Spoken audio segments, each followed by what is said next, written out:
That's where he stays the whole time.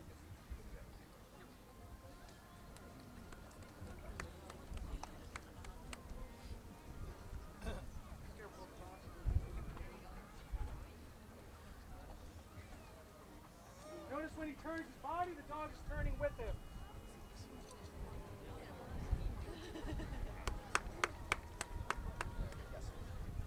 So you'll notice when he does the task correctly, he gets that Kong reward out of his pocket. So when MWs execute a task correctly, they want to get paid, right? Because this is supposed to be fun for them. This is supposed to be a desired behavior. When they do something that they're supposed to do, they have to get paid, they have to get rewarded. That's what that toy is for. Notice the handler says the yes word, which is a release word for the dog. Lets him know, hey, task is done, you're going to get your toy, it's time to have some fun. And then we just repeat the process over again. Tell the dogs go to down position, that's all fours on the down, on the deck. Tell the dogs sit, which they go from all fours down, back up to two. Now you notice he has to step away from the dog, right? Dog has to stay in that position. Dog has to be obedient to the handler.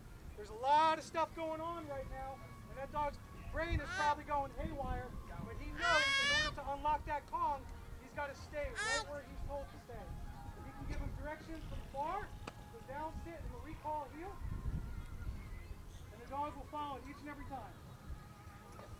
And again, he unlocks that behavior, he unlocks that reward with the yes command.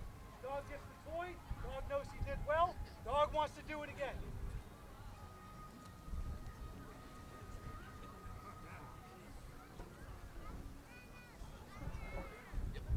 Again, we have two pieces of equipment here. This is only about half of our obedience course, maybe not even that, probably a lot less, but we utilize tunnels, we utilize stairs, we utilize hurdles, windows, everything that these dogs are supposed to be obedient to. We want to make sure they're obedient to the course itself. So you'll notice he's going to give them some spins and run them through the short course we have. Again, dogs paying attention to the handler at all times.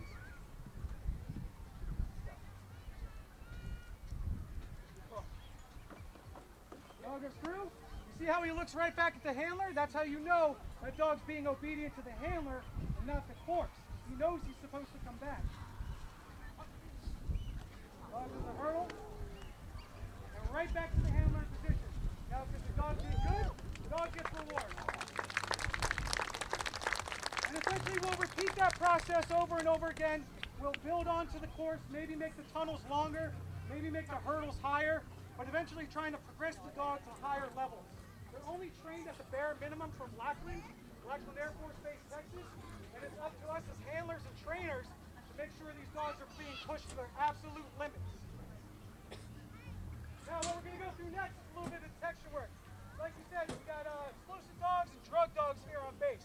A lot of people ask, well, why do you guys use dogs? Why canines? Look at the dog's nose, right? It's very long. A dog's nose is actually 40 times greater than our own nose. The way I like to put it is we all know what pizza smells like. Well, the dog is able to smell every single ingredient in that pizza, rather than just the pizza itself. That's how strong their noses are. So if there's something in that pizza that shouldn't be in that pizza, the dog's going to know, and he's going to find it. So for today's demonstration, we're using potassium chlorate. It's nothing more than the oxidizer. It's what the dogs are trained on. It's one of the numerous explosive aids that we're trained on. This is a hazmat training aid, so it's completely safe. But what he's going to do is we've got 3 boxes lined up here right now. One of them right here has the aid in it. This is the aid the dog is trained on. The dog is going to sniff each box, and he's going to tell the handler which box it's in by that smell, and he's going to let the handler know. Go ahead. So he's going to unlock it with the seek command. Seek turns that dog's brain on and lets him know, hey, it's time to start working. It's time to start looking for aid. Dog's going to look. Dog's going to sing. Dog's going to get paid. And that's how we know. That's how we know it's our time to sort of get on out of there. Our dog sits. We don't really want to be anywhere near that aid or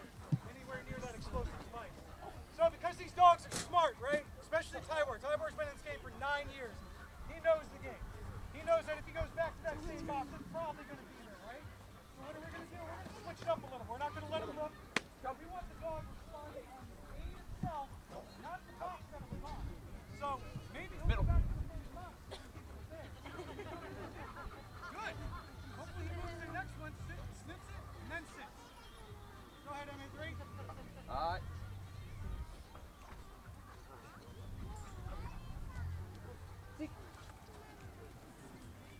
Dog goes to the first box, knows it's not there, he knows that's not what payment is for.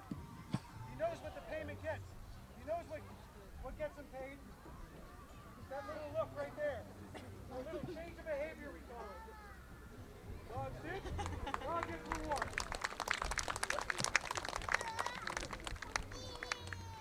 And just for sanity check, we're going to do it one more time. Just to make sure that dog really isn't trying to play the game. We want to make sure that he's responding on that aid, not the box that it was in.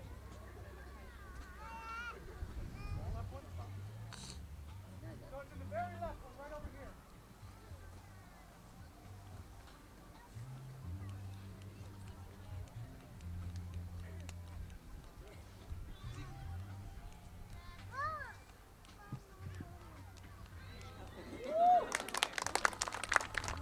It's a very basic way of how we imprint dogs on these odors. Normally we won't use these boxes for anything but demonstration purposes because they're great for that. Normally what we'll do is we'll find places around base, empty buildings, filled buildings, wherever we can do. And we're going to play hide and seek with the dogs. So it's basically this on a much larger scale. It's a lot more fun for the dog. They can work longer. They can search different areas. This is a very basic understanding of how dogs are imprinted on odor. If we ever needed to imprint a dog on a new odor, say something that comes out that we now have to start finding, we'll utilize these boxes. And then we'll work up to those bigger buildings, and we'll train in those bigger buildings on base. If you got any empty buildings, let us know. Love to use them. All right, so we're going to go into a little bit of patrol work here. So since you guys are going to get to see somebody finally get bit. So, you'll see Tybor's a little bit engaged right now. He's looking at the decoy. The decoy's got a big fluffy suit on. The suit will protect him, but you're still going to feel every bit of that bite. So what he's going to do is we call this 5 phases. We have to know that the dog is going to be obedient during this whole thing. Last thing we want is for somebody to get bit who does not want to get bit. So we're going to start with the interview phase. Real simple, compliant subject, talking to the handler, comes up to the handler when he's asked, and he's going to just take the handler's hand and give him a quick conversation. Go ahead. Now the goal here is for the dog not to bite. We do not want to bite. We have a compliant subject. Yeah, what's going on, man? Again, we don't want anybody getting bit who doesn't want to get bit. Hence the railings, right? Safety is our number 1 priority. Dog needs to stay in that position. He can make movements around the decoy. He can pat down the decoy. Dog needs to know that the listen to that cue word. Decoy, back up. Now Stay. moving. All right. Now you're about to see the cue word. Middle. So he's going to rile the dog up. Now you guys are going to Come see to him me. bite. I'm good. Non-compliant Send that dog. Somebody who doesn't want to listen. Send that dog, man. I'm scared of him.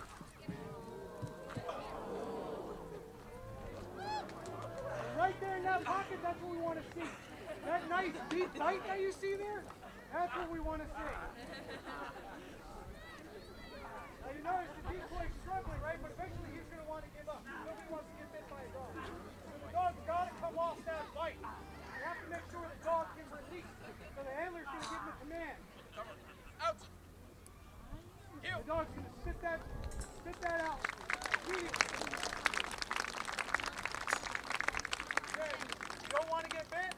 We don't want you to get bit. So we have to be able to out. We have to be able to stay. Those are the most important things we have when it comes to patrol. Now let's change up the scenario a little bit. We got the non-compliant subject, right? Somebody who doesn't want to listen. He decides to take off, but halfway through, he decides, I don't want to get bit anymore. I changed my mind. So he's going to stop dead in his tracks. He's going to give up with his hands in the air, and the dog is going to stop right there. Because again, you don't want to get bit. You don't want you to get bit. Go ahead, go. Decoy, come to me. Nah, I'm good. Hold on, release my dog. Dog, Out. that's where the dog turns off. He hears that help from him. He knows it's time to fight. Now, what do we do with the dog that does the right thing? We gotta reward him. We're not gonna use the dog.